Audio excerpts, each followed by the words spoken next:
Di dunia hewan, ada makhluk kecil yang terlihat biasa, namun tubuhnya menyimpan sistem biologis yang luar biasa. Kulitnya bukan sekedar pelindung, tapi juga alat untuk minum, bernafas, bahkan bertahan hidup dengan racun mematikan. Ya, kita sedang berbicara tentang katak. Sebelum itu, mari kita mulai dari awal terbentuknya kehidupan yang unik ini.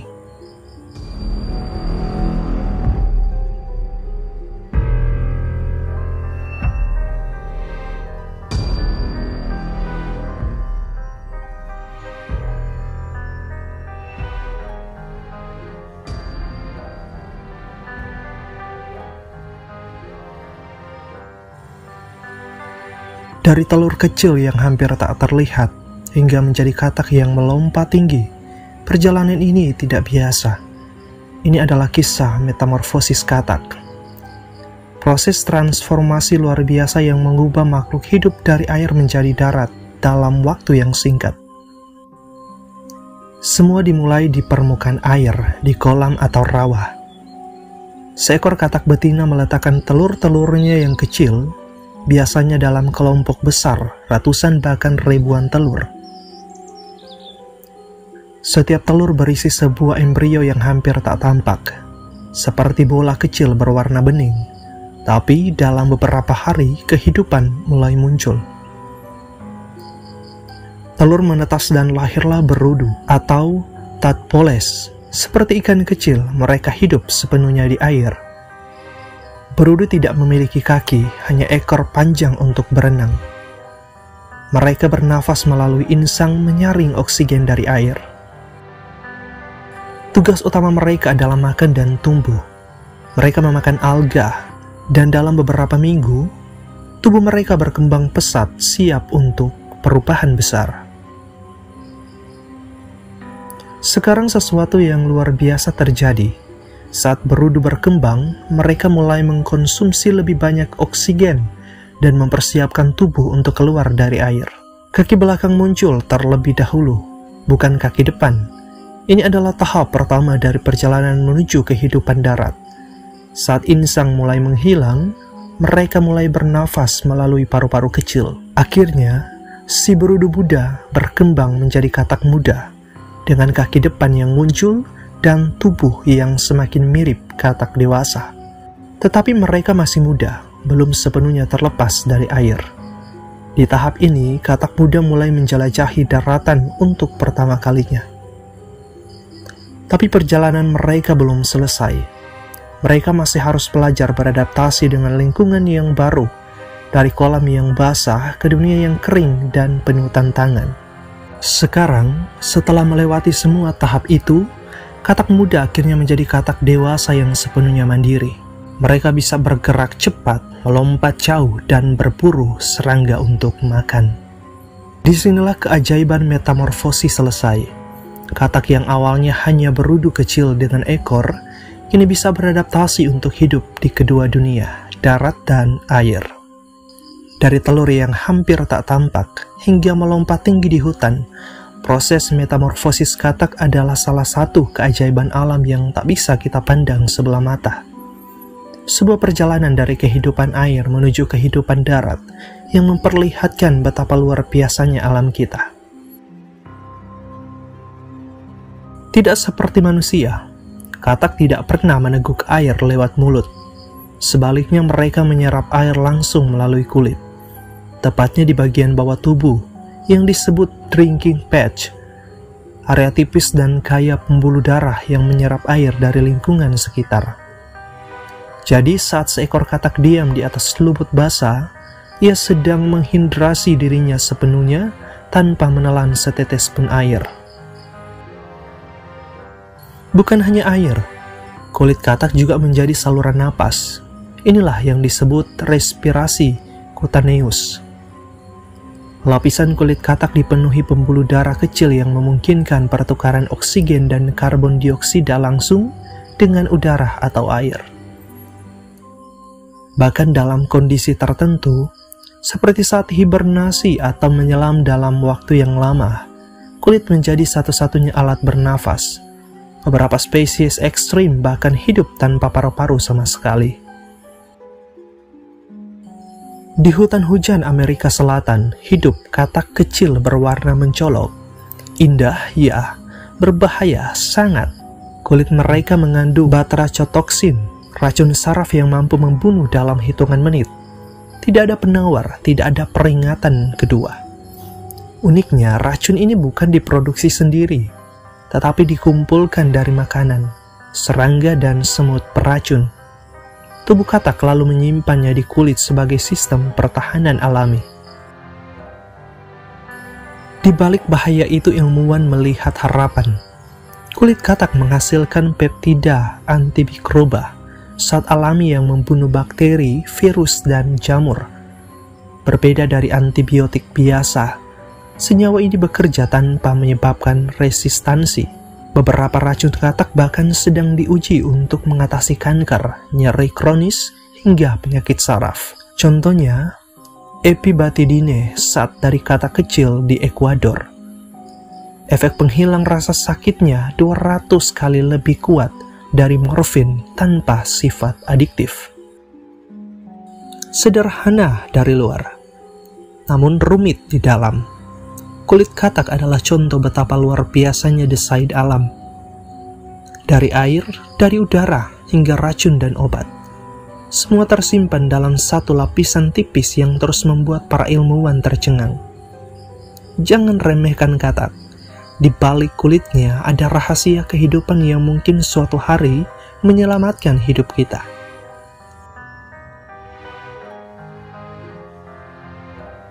Kalau kamu pernah duduk di tepi rawa saat malam tiba, kamu tahu betapa ributnya suara katak.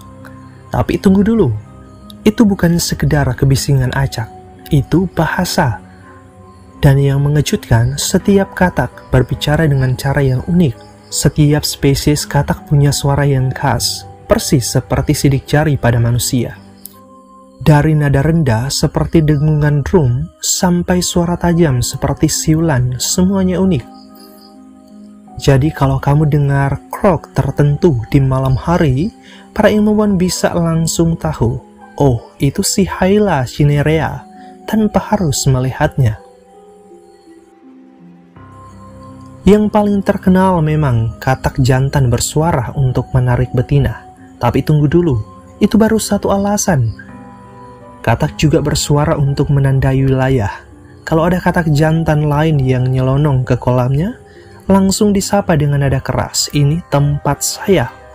Dan kalau tiba-tiba ada predator mendekat, katak bisa mengeluarkan suara keras sebagai bentuk peringatan atau bahkan untuk mengejutkan musuh. Banyak yang mengira hanya katak jantan yang bisa bersuara, tapi ternyata katak betina juga bisa bicara. Walaupun lebih jarang, katak betina terkadang mengeluarkan suara. Biasanya untuk menolak ajakan kawin, menjawab jantan pilihannya, atau saat merasa terganggu. Jadi komunikasi dua arah itu nyata di dunia katak. Fakta berikutnya akan membuat Anda tercengang. Para ilmuwan sekarang bisa mendeteksi kehadiran spesies katak di hutan hanya lewat rekaman suara. Mereka menaruh alat perekam otomatis di berbagai titik, lalu menganalisis pola suara menggunakan kecerdasan buatan. Teknik ini disebut bioakustik monitoring. Hasilnya super efisien, tanpa harus menangkap, mengganggu, atau bahkan melihat kataknya. Para peneliti bisa tahu spesies apa saja yang hidup di suatu area. Teknologi ini juga membantu memantau populasi katak, yang jadi indikator penting kesehatan ekosistem. Di balik suara-suara yang sering kita anggap berisik, tersembunyi bahasa yang kompleks, bahasa cinta, bahasa peringatan, bahkan bahasa kehidupan. Dan untuk para katak, suara adalah identitas. Bayangkan seekor hewan yang membeku total. Darahnya berhenti mengalir, jantungnya tidak berdetak, otaknya sunyi, semua tanda kehidupan lenyap. Tapi tunggu, seminggu kemudian salju mencair dan dia bangun. Masih hidup, masih seekor katak. Perkenalkan, katak kayu atau wood frog tinggal di wilayah dingin ekstrim seperti Alaska dan Kanada. Saat suhu turun drastis dan air membeku, katak ini tidak pergi. Dia memilih jalan gila membekukan dirinya sendiri. Sekitar 65% cairan dalam tubuhnya menjadi es, jantung terhenti, sirkulasi darah terhenti, otak tidak aktif sama sekali. Secara teknis, katak ini mati. Tapi kenyataannya dia hanya berhenti hidup sementara. Inilah yang membuat para ilmuwan terkagum. Katak kayu memproduksi glukosa dalam jumlah yang besar, bahkan sampai 10 kali lipat normal. Tujuannya melindungi organ dari kerusakan es. Mekanisme ini disebut krioproteksi, dasar dari teknologi kriopreservasi yang saat ini sedang dikembangkan untuk menyimpan organ manusia, bahkan calon astronot dalam hibernasi jangka panjang. Pertanyaannya, kalau semua sistem tubuh berhenti, apa yang membuat katak ini tidak benar-benar mati? Jawabannya ada pada kemampuan untuk mengontrol dehidrasi dan pembentukan es. Tubuh katak membekukan luar sel, bukan dalam sel, sehingga tidak merusak struktur sel.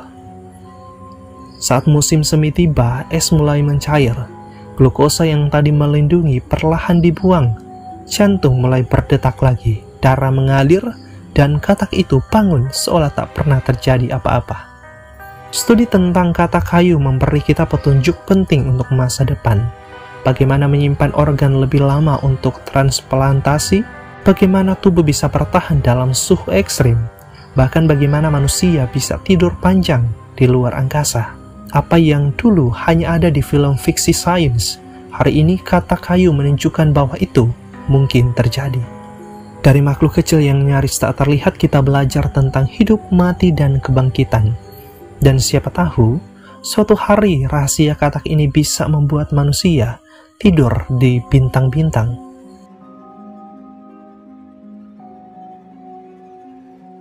Di antara dedaunan lembab hutan hujan Amerika Tengah, hidup seekor makhluk yang tubuhnya nyaris tak terlihat. Organ dalamnya bisa dilihat tanpa dibedah, dan jantungnya berdetak di depan mata. Inilah katak kaca. Katak kaca dinamai dari perutnya yang sebening kaca.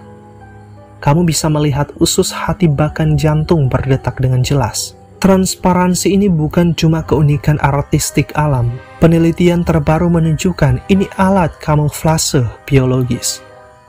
Ketika beristirahat di daun hijau, transparansi tubuh membuat siluet mereka nyaris lenyap dari penglihatan predator.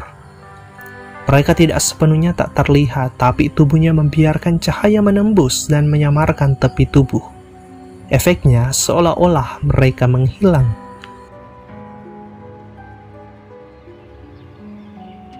Beranjak ke belahan dunia lain, Papua, Indonesia. Di sini ditemukan spesies katak yang mengguncang pemahaman kita soal anatomi. Namanya Barbourula kalimantanensis, dan ia hidup tanpa paru-paru. Benar-benar tanpa paru-paru. Semua pertukaran oksigen dilakukan lewat kulit. Dan karena hidup di sungai pegunungan yang kaya oksigen dan dingin, itu cukup. Penemuan ini membuka pertanyaan besar, apakah paru-paru bisa hilang dalam evolusi? Jawabannya, bisa. Katak ini menunjukkan bahwa jika tekanan evolusioner mendorong efisiensi lain, organ vital bisa menghilang tanpa mengganggu kelangsungan hidup. Artinya tubuh hewan jauh lebih fleksibel dan adaptif daripada yang kita duga. Dan siapa tahu, di planet lain atau dalam kondisi ekstrim, makhluk hidup bisa berevolusi dengan cara yang bahkan lebih mengejutkan. Satu memperlihatkan jantungnya ke dunia, yang lain hidup tanpa paru-paru. Dua makhluk kecil, dua keanehan biologis, tapi dari mereka kita belajar satu hal, alam tak pernah kehabisan cara untuk mengejutkan kita.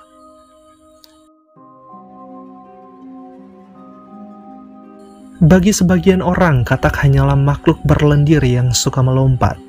Tapi bagi peradaban kuno, katak adalah simbol hidup, simbol kesuburan, hujan, kelahiran, bahkan kekuatan spiritual. Dalam mitologi Mesir, dewi bernama Heket digambarkan berkepala katak. Ia adalah dewi kelahiran dan kesuburan, dipercaya meniupkan hidup ke dalam rahim manusia. Di dunia maya, katak dikaitkan dengan hujan dan pertumbuhan tanaman. Saat katak bersuara, hujan dipercaya akan turun, dan itu masuk akal karena katak memang aktif saat kelembapan tinggi. Di budaya Asia, khususnya Cina dan Jepang, katak membawa simbol kekayaan dan keberuntungan. Patung katak berkoin di mulut sering diletakkan di rumah untuk menarik rezeki dalam kepercayaan mereka. Katak juga muncul dalam pengobatan tradisional dari Afrika sampai Amazon. Beberapa suku asli menggunakan sekresi racun katak sebagai obat atau bahkan dalam ritual halusinogenik. Di Eropa abad pertengahan, katak sering dikaitkan dengan sihir dan penyihir. Konon, ramuan sihir tak lengkap tanpa lidah katak atau kulitnya. Meski sebagian besar mitos itu tidak berdasar. Tapi yang pasti, kulit katak memang mengandung senyawa aktif dan hari ini itu jadi bahan riset antibiotik dan analgesik alami. Dalam seni dan arsitektur kuno, katak sering jadi penjaga air dan pemurnian. Di beberapa kuil Hindu dan Buddhis, patung katak muncul sebagai simbol transformasi jiwa dari kehidupan yang lembab ke pencerahan. Katak juga muncul dalam sastra simbolik sebagai lambang kelahiran kembali atau perjalanan antara dua dunia, air dan darat, nyata dan gaib. Hari ini katak melompat dari mitos ke budaya pop. Dari Kermit the Frog yang mengajarkan nilai dan empati, sampai Naruto yang memanggil katak raksasa sebagai pelindung. Tapi peran katak tak berhenti di dunia fiksi. Katak juga menjadi astronot pertama dalam banyak eksperimen gravitasi nol. Kenapa?